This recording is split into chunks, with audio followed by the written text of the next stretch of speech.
Día del Señor, una vez más. No sé si sabéis, pero en mi país, en Estados Unidos, hoy de hecho toca el Día del Padre. Es curioso porque hace hoy mismo, que hace 5 meses, que nació nuestro primer hijo, Owen, ¿no? Y nunca, claro, olvidaré la experiencia de estar al lado de mi mujer mientras estaba dando a luz, y este sentimiento, como el padre, ¿no?, de completa inutilidad para consolar, para ayudar a este proceso, ¿no?, realmente. Y vosotros que también sois padres, quizás entenderéis cómo es eso. Pero reflexionando sobre este texto que nos enfrenta hoy, nos vale la pena saber pensar en una pregunta. ¿Cuáles han sido algunos de los momentos y situaciones en tu vida en los que te has sentido más imponente? Cuando te has encontrado sin recursos y completamente inútil en esos momentos. Esa situación que no puede ser más importante y urgente y parece estar totalmente fuera de tu control. Puede ser por problemas financieros, problemas de salud o quizás la salud de un ser querido, unas repentinas malas noticias, la pérdida de un trabajo, una ruptura relacional entre amigos. ¿Cómo reaccionamos como creyentes en el Señor ante estas situaciones? Te encuentras dándole más y más vueltas, lo cual te deja cada vez más paralizado por el estrés, por el temor. Pues en nuestro texto hoy encontramos 2 parábolas seguidas que nos ofrecen una solución única que nos puede librar de nuestra desesperación. Porque en las 2 vemos la oración, este va a ser el tema de hoy, la oración como una revelación de poder y gloria. La oración como una revelación de poder y gloria. Así que vamos a leer de nuevo los primeros 14 versículos del capítulo 18. Dice la palabra una vez más. También les refirió Jesús una parábola sobre la necesidad de orar siempre y no desmayar, diciendo, había en una ciudad un juez que ni temía a Dios ni respetaba a hombre. Había también en aquella ciudad una viuda, la cual venía a él, diciendo, hazme justicia de mi adversario. Y él no quiso por algún tiempo. Pero después de esto dijo dentro de sí, aunque ni temo a Dios, ni tengo respeto a hombre, sin embargo por esta viuda me es molesta, le haré justicia, no sea que viniendo de continuo me agote la paciencia. Y dijo el Señor, oíd lo que dijo el juez injusto. ¿Y acaso Dios no hará justicia a sus escogidos, que claman a Él día y noche? ¿Se tardará en responderles? Os digo que pronto les hará justicia, pero cuando venga el Hijo del Hombre, ¿hallará fe en la tierra? Y a unos que confiaban en sí mismos, como justos, y menospreciaban a los otros, dijo también esta parábola. 2 hombres subieron al templo a orar. Uno era fariseo, y el otro publicano. El fariseo, puesto en pie, oraba consigo mismo de esta manera. Dios, te doy gracias porque no soy como los otros hombres, ladrones, injustos, adúlteros, ni aun como este publicano. Ayuno 2 veces a la semana, doy diezmo de todo lo que gano, mas el publicano, estando lejos, no quería ni aun alzar los ojos al cielo, sino que se golpeaba el pecho diciendo, Dios, sé propicio a mí, pecador. Os digo que éste descendió a su casa justificado antes que el otro, porque cualquiera que se enaltece será humillado, y el que se humilla será enaltecido. Bueno, entonces Cristo en su mensaje nos enseña por medio de situaciones en las que nos podemos identificar, ¿no?, en estas parábolas. Y como estas situaciones familiares en sus parábolas revelan como nosotros debemos poder reconocer elementos desde nuestra perspectiva humana, elementos también del reino de Dios. Si podemos entender la realidad detrás de la historia que trata cosas de la vida diaria en sus parábolas, entonces ¿cómo no vamos a poder entender estos mismos principios en el ambiente espiritual? Muchas personas solo ven las parábolas de Cristo, por ejemplo, como una especie de adivinanza, un puzzle, que hay que descifrar cada palabra por ir a un seminario o algo parecido. Y es verdad, de cierto, Es verdad que Cristo empleó el uso de las parábolas para filtrar el entendimiento de sus oyentes, dando lo suficiente para que los que le buscaban de corazón lo pudieran entender. Es verdad. Mientras los que tenían otros intereses, las parábolas realmente no les decían nada. Por esto cuando dice Cristo en Mateo 13:13, dice, por eso les hablo en parábolas, porque viendo no ven, y oyendo no oyen ni entienden. Sin embargo, todo esto no quita el hecho de que el mensaje espiritual de las parábolas se encuentra dentro de un contexto increíblemente humano.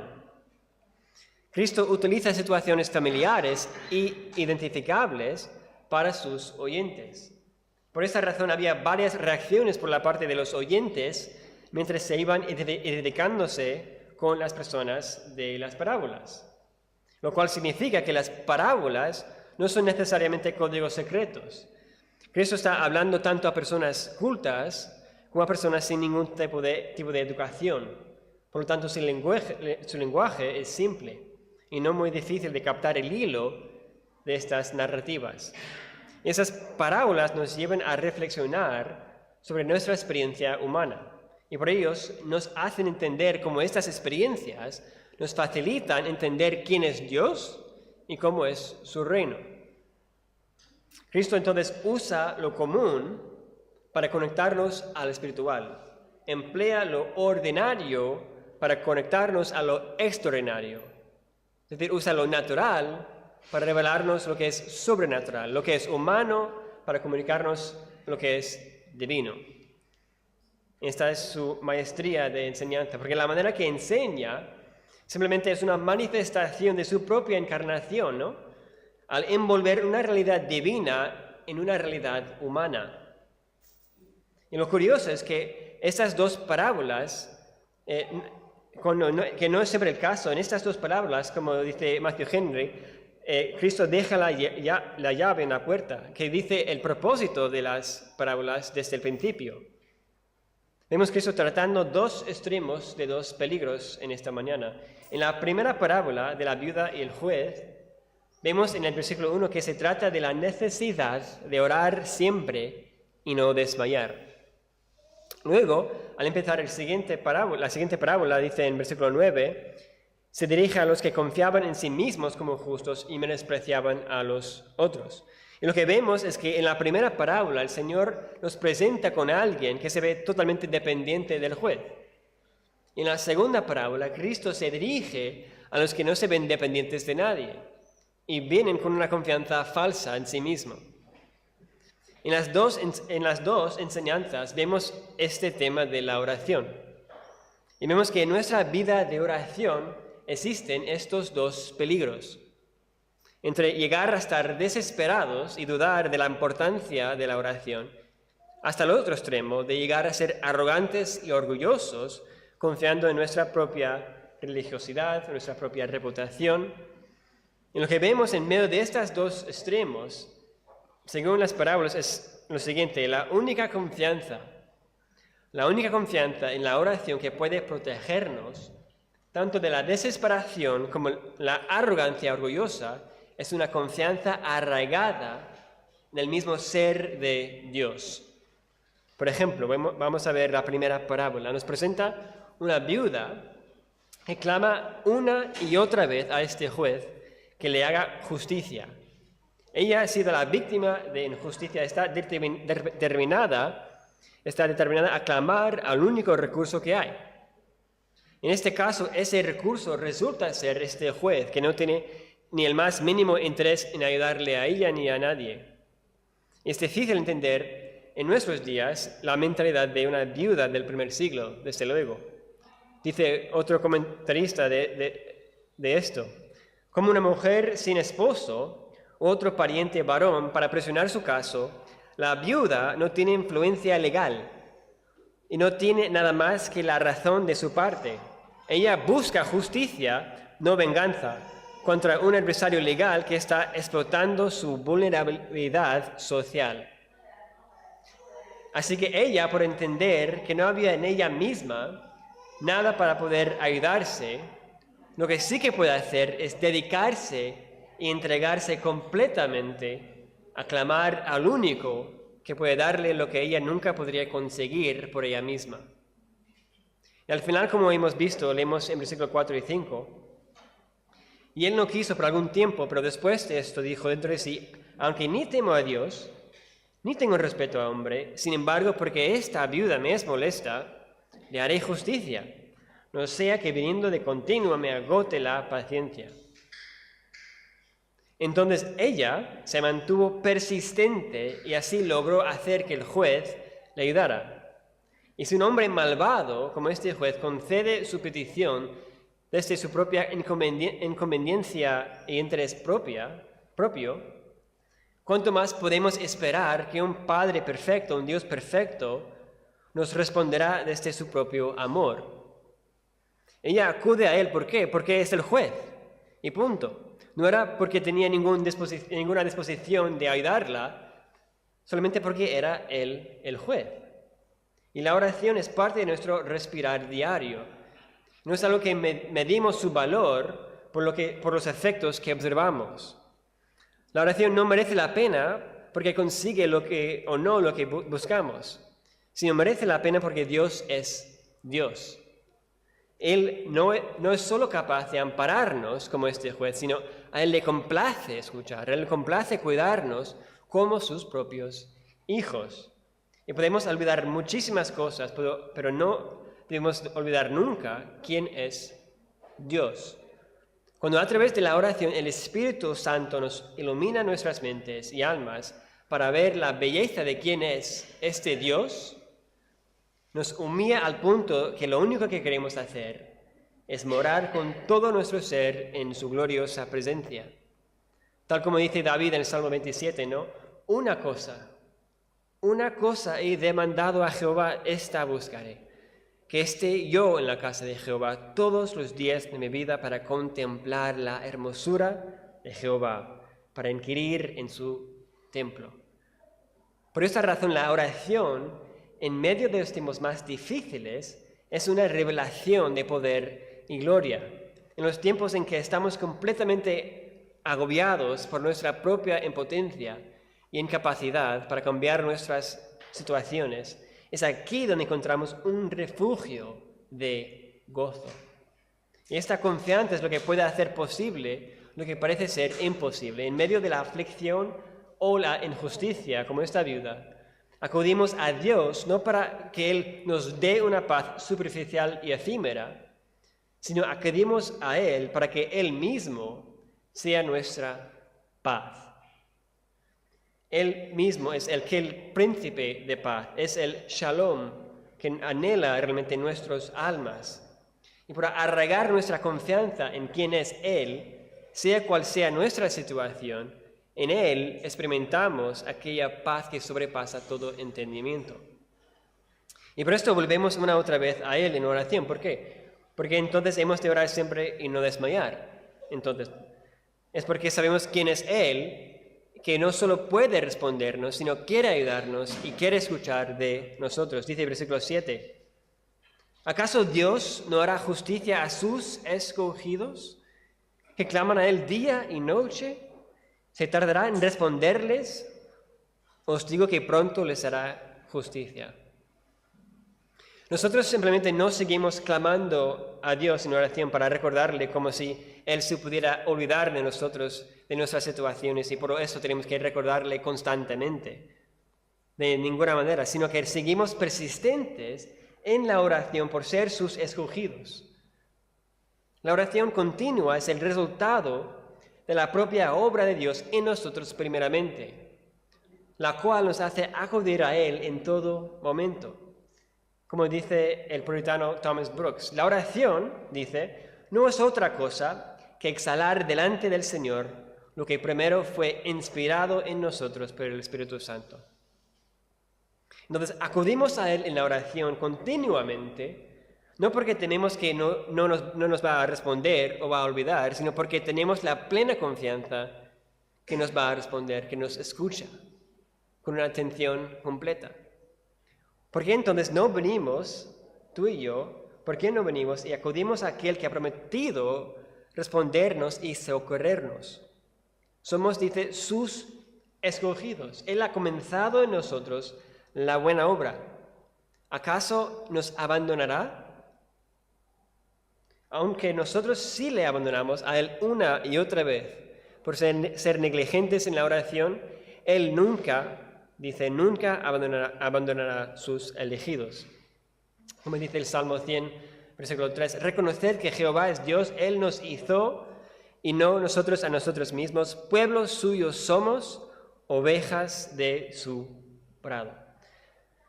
A veces cuando llegamos a sentirnos impotentes y pasamos por dificultades en esas situaciones sirven para poner de manifiesto dónde realmente estamos colocando nuestra confianza.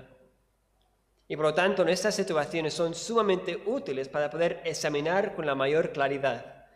Tal como dice Pedro en 1 de Pedro 1, 6 al 7, en lo cual vosotros os alegráis, dice Pedro, aunque ahora por un poco de tiempo, si es necesario, tengáis que ser afligidos en diversas pruebas, para que sometida a prueba vuestra fe, mucho más preciosa que el oro, el cual, aunque perecedero, se prueba con fuego, sea hallada en alabanza, gloria y honra cuando sea manifestado en Jesucristo. Es verdad que a veces los padres, por ejemplo, al enseñar a sus hijos a montar una bicicleta, pasa que una vez que la bicicleta coja algo de ímpetu, el padre o la madre suelta al niño, ¿no? Pero claro, no les deja de todo en ese momento. Corre justo al lado suyo, listo para cogerle en el caso de que ellos pierdan el equilibrio.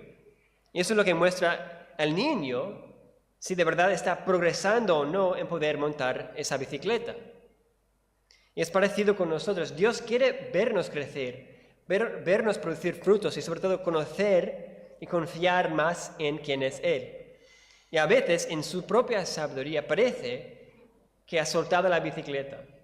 No obstante, igual que nosotros como padres, Él sigue ahí justo a nuestro lado.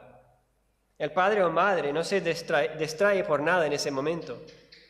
De la misma manera, Dios tampoco se ha olvidado de ti. Así que volviendo a nuestro texto, hemos estado viendo esta realidad de la oración como una revelación de poder y gloria. Porque como hemos mencionado al principio, estas parábolas nos protegen de dos peligros. La primera ya que hemos visto es como un medio de la duda y desesperación. La oración nos otorga una confianza, realmente. Una confianza inamovible por la fuente divina del ser mismo de Dios.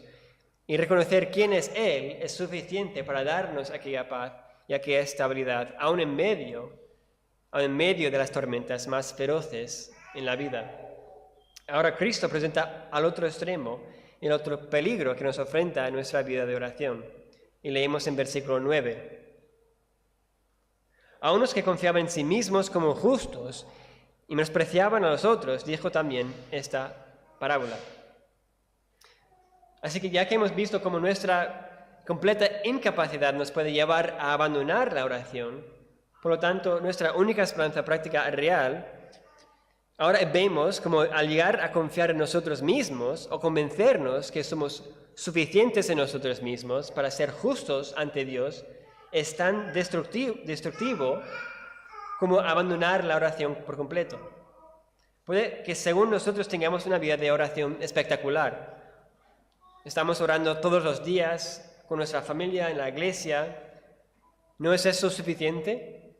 Porque quizás escuchamos la parábola anterior y decidimos esforzarnos como nunca antes para orar y somos extremadamente autodisciplinados. Sin embargo, las preocupaciones siguen presentes, así que nos esforzamos más y más para distraernos de nuestras inseguridades. Porque pensamos que mientras más me ocupo con actividades espirituales, mejor cristiano soy. Así que nos convencemos que todos los que no siguen nuestro estándar y nivel de actividades no deben tener la misma entrega que nosotros. Por eso pensamos que somos mejores, aunque quizás no lo decimos así. Sin darte cuenta, empiezas a desarrollar un espíritu cínico y gritamos más y más a los demás. Y para tratar este tema, vemos al Señor contar la segunda parábola. Y leemos de nuevo desde el versículo 10. 2 hombres subieron al templo a orar. Uno era fariseo y el otro publicano. El fariseo, puesto en pie, oraba consigo mismo de esta manera: Dios, te doy gracias porque no soy como los otros hombres, ladrones, injustos, adúlteros, ni aun como este publicano. Ayuno 2 veces a la semana, doy diezmos de todo lo que gano.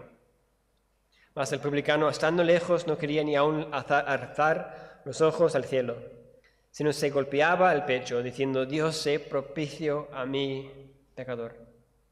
Os digo que éste descendió a su casa justificado antes que el otro, porque cualquiera que se enaltece será humillado, y el que se humilla será enaltecido.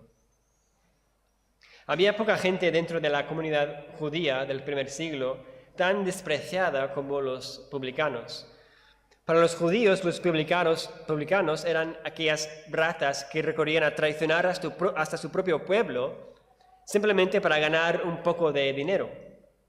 Los publicanos fueron contratados para cobrar los tributos y contribuciones que les eran impuestos por esos extranjeros romanos. Por lo tanto, eran vistos entre los judíos como enemigos, como traidores, por completo. Ni les eran permitidos entrar en el templo ni asociarse con la comunidad judía.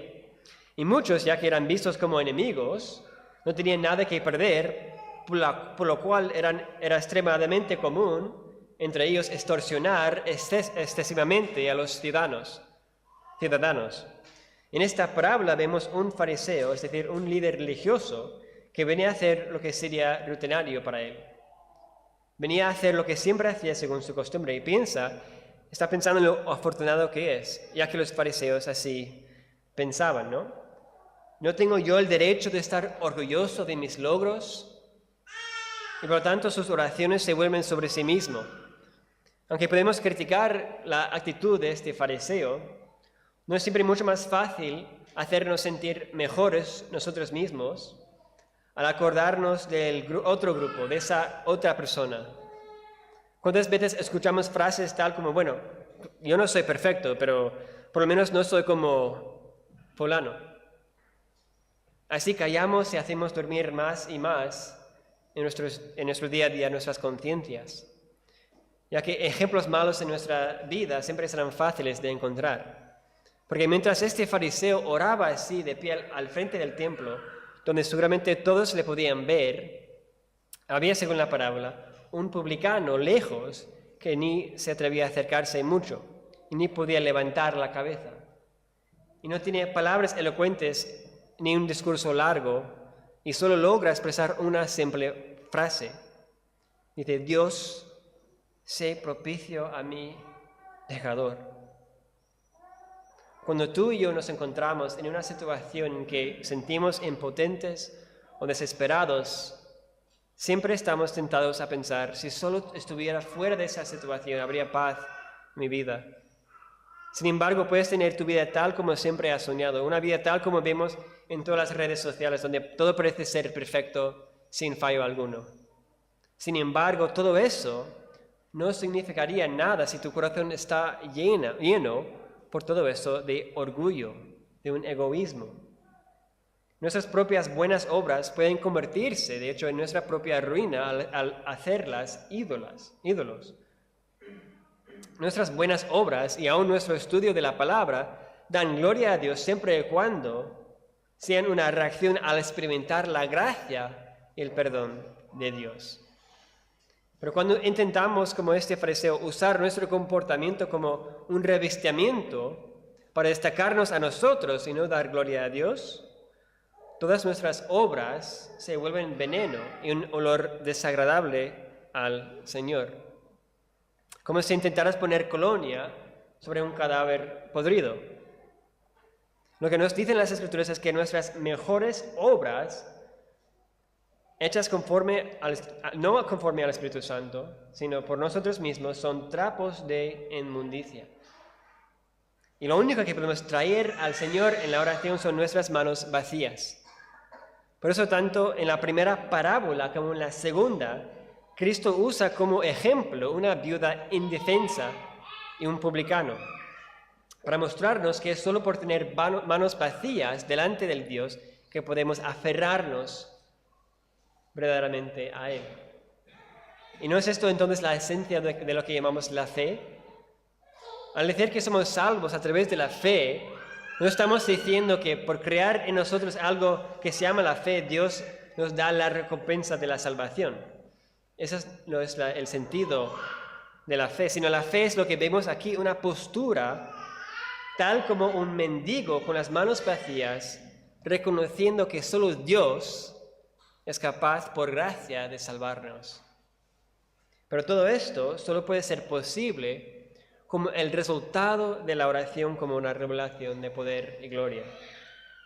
Tal como hemos visto desde el principio, lo único que nos puede proteger de la desesperación, como la autodestrucción de mi propio orgullo, es una confianza arraigada en el mismo ser de Dios. Eso es porque si por la revelación del Espíritu Santo, la oración es en verdad un encuentro con el Dios vivo, el resultado es la humillación y la muerte de todo orgullo. Entre estos dos hombres, entre el publicano y el fariseo, el publicano es el único que está verdaderamente viendo a Dios mismo y experimentando su presencia.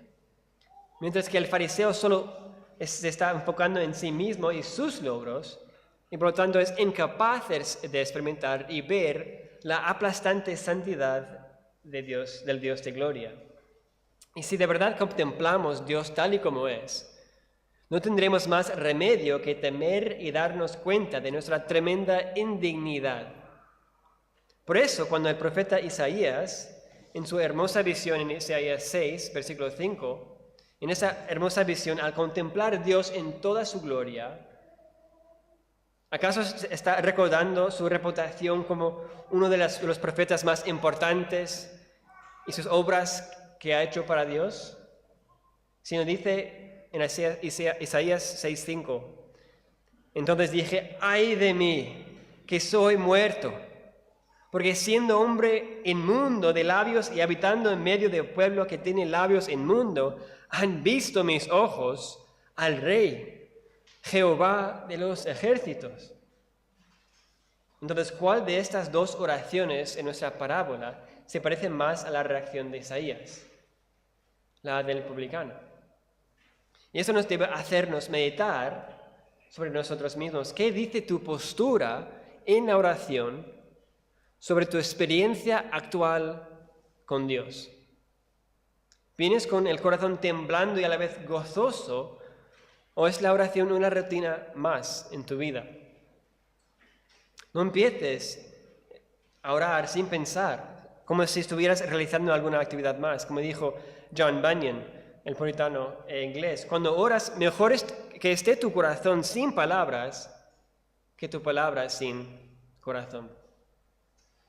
Por eso nuestro Señor, citando al mismo profeta Isaías, dijo, este pueblo de labios me honra, mas su corazón está lejos de mí. ¿Está tu corazón lejos de la presencia del Señor cuando oras? ¿Es la oración en tu vida algo que haces por hacerla? ¿O es en verdad una experiencia con el Dios que es fuego consumidor? Es solo por esta revelación de gracia, de la presencia de Dios, que no deja sin ninguna duda que somos, como nos dice de este publicano en versículo 14, justificados. Cuando tú y yo venimos a Cristo como esta viuda, como este publicano con manos vacías, reconociendo en nuestros corazones que Cristo, Dios mismo, se encarnó, vivió una vida perfecta, fue crucificado en nuestro lugar por nuestros pecados y al resucitar al tercer día para perdonarnos por completo nuestros pecados, pasados, presentes y futuros, y podemos vivir desde esa misma vida resucitada y aceptada ante la santa presencia de Dios. Porque vemos el resultado de eso, no es solo una gran humillación personal, sino también una declaración final en cada una de las dos parábolas.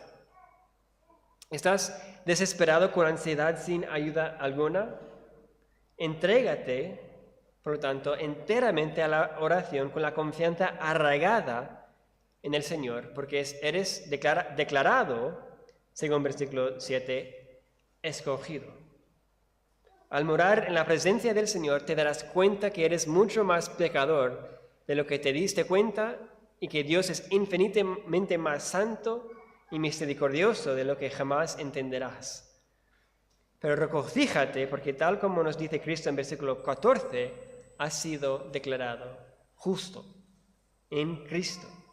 Y vemos que estos dos elementos en las dos parábolas nos apuntan al futuro y nos hacen vivir a la luz de nuestra vindicación final. Como nos da algo de pista en versículo 8, os digo, dice Cristo en versículo 8, os digo que pronto les hará justicia, pero cuando venga el Hijo de Hombre, ¿hallará fe en la tierra? El resultado de ser escogidos quienes viven por la oración es que anhelamos más que nada la segunda venida del Señor y por fin la plena presencia del Señor en que nada nos estorbará de experimentar toda su gloria y verle tal y como es. Aunque en esta vida somos como este despreciado publicano, en esta vida, en aquel día, la realidad de nuestra propia justificación será revelada. Entonces, reflexionando ante toda esta inefable realidad, me gustaría acabar leyendo en Hebreos 10, desde el versículo 19. Y como esto capta todo lo que también hemos estado mirando. Hebreos 10, empezando en versículo 19. Así que, hermanos, teniendo libertad para entrar en el lugar santísimo por la sangre de Jesucristo, por el camino nuevo y vivo que Él nos abrió, a través del velo, esto es su carne, y teniendo un gran sacerdote sobre la casa de Dios, acerquémonos con corazón sincero, en plena certidumbre de fe, purificados los corazones de mala conciencia y lavados los cuerpos con agua pura.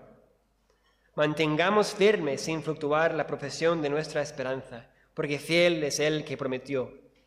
Y considerémonos unos a otros para estimularnos al amor y las buenas obras, no dejando de congregarnos como algunos tienen por costumbre, sino exhortándonos, y tanto más cuanto veis que aquel día se acerca.